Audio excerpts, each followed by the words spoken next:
అంటారు. ఉద్యోగులకు 6 నెలల్లోగా పెండింగ్ డిఏలు క్లియర్ చేస్తామని చెప్పి మోసం చేశారని ఆరోపించారు. పీఆర్సీ ఇస్తామని హామీని నిలబెట్టుకోలేదన్నారు. మరి ఈ ఉద్యోగుల పీఆర్సీ విషయంలో ఆనాడు కాంగ్రెస్ పార్టీ మేనిఫెస్టోలో మా ప్రభుత్వం వచ్చిన 6 నెలల్లోగా పెండింగ్ డిఏలు క్లియర్ చేస్తామని, పెండింగ్ బకాయిలు క్లియర్ చేస్తామని, ఉద్యోగులకు మంచి పీఆర్సీ ఇస్తామని చెప్పి కాంగ్రెస్ పార్టీ మేనిఫెస్టోలో చెప్పింది. అధ్యక్ష, ఇప్పటికి 2 సంవత్సరాల 4 నెలలైంది. ఇంకో 6 నెలలు పెంచారు. అంటే ఇంకొక 3 సంవత్సరాల దాకా ఈ ఉద్యోగులకు పీఆర్సీ ఇయ్యము అని ఇలా కాంగ్రెస్ పార్టీ నిర్ణయం తీసుకుంది. ప్రభుత్వం వచ్చిన మొదటి ఏడాదిలోనే 2 లక్షల ఉద్యోగాలు ఇస్తామని కాంగ్రెస్ హామీ ఇచ్చిందని హరీష్ రావు గుర్తు చేశారు. కానీ నిరుద్యోగ యువతను మోసం చేశారని మండిపడ్డారు. బీఆర్ఎస్ హయాంలో ఇచ్చిన నోటిఫికేషన్లను కాంగ్రెస్ ప్రభుత్వం తమ ఖాతాలో వేసుకుంటోందని ఆరోపించారు. ఉద్యోగులకు మోసమైంది అధ్యక్ష, ఉద్యోగులకు కూడా మోసమైంది అధ్యక్ష.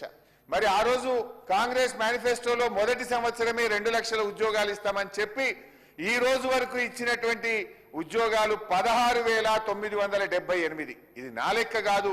నిన్న గౌరవనీయులు కేటీఆర్ గారు అసెంబ్లీలో క్వశ్చన్ అడిగితే ప్రభుత్వమే ఇచ్చిన సమాధానం, కాంగ్రెస్ పార్టీ వచ్చిన తర్వాత మేము నోటిఫికేషన్ ఇచ్చి మేము భర్తీ చేసిన ఉద్యోగాలు 16,978 అని శాసనసభలోనే నిన్న ప్రభుత్వం సమాధానం చెప్పింది.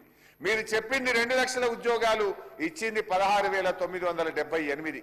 దయచేసి మేము కోరేది ఒక్కటే, మరి 2 లక్షల ఉద్యోగాలు ఎప్పట్లోకి ఇస్తారు? ఇచ్చిన మాట ప్రకారంగా నిరుద్యోగ భృతి ఇస్తారా? గౌరవ మంత్రి గారు తన సమాధానంలో చెప్పాలని చెప్పి కోరుతా ఉన్నా. సీఎం రేవంత్ కు పాలన చేయడం రావడం లేదని హరీష్ రావు విమర్శించారు. ఐఏఎస్, ఐపీఎస్ లను ఇష్టానుసారం మార్చేస్తున్నారని తెలిపారు. విద్యుత్ శాఖలో అధికారుల మార్పు తీవ్ర ప్రభావం చూపిందన్నారు. రోజు రాష్ట్ర ప్రభుత్వము ఐఏఎస్, ఐపీఎస్ల విషయంలో ప్రతి 6 నెలలకు 3 నెలలకు ట్రాన్స్ఫర్ చేస్తా ఉన్నారు.